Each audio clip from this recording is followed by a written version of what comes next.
All sudden जो है माई Windows and doors और सब शेक होना स्टार्ट हो गए थे। ऐसा लग रहा था समबडी नॉकिंग, बहुत ज़ोर से कोई खटखटा रहा है। तो मुझे फिर थोड़ी देर के लिए लगा कि जैसे शायद जो है यहाँ पर अर्थक्वेक आ गया। सो इमीडिएटली मैं घर से बाहर आ गई और मैं जैसे ही घर से बाहर आई तो मैंने देखा कि वहाँ पे तेज़ बारिश हो रही थी और क्या कहते हैं हवाएं चल रही हैं, तूफ़ान आया हुआ है यहाँ पर।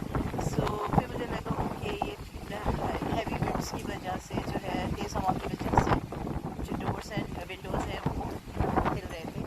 सो मलेशिया जो है ना, इट्स लवली प्लेस और ये बिल्कुल वैसी कंट्री है जैसे मुझे पसंद है। मुझे बारिशें, तूफ़ान, आंधियाँ, तेज़ हवाएं, ये चीज़ें मुझे बहुत पसंद हैं।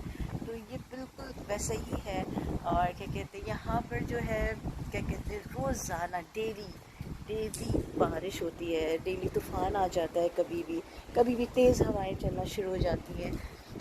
अमेजिंग प्लेस, बहुत बहुत बहुत खूबसूरत, बहुत प्यारी जगह है। सो अभी मेरा फेस भी जो है ना वो स्लीपिंग मोड पे हुआ है और आज मैं विदाउट मेकअप भी हूँ, मेकअप भी नहीं हुआ होगा। सो एनीवे, चलिए मैं एंजॉय करती हूँ खूबसूरत सा तूफ़ान। लोग तूफ़ान से डरते हैं, मुझे तूफ़ान बहुत पसंद है।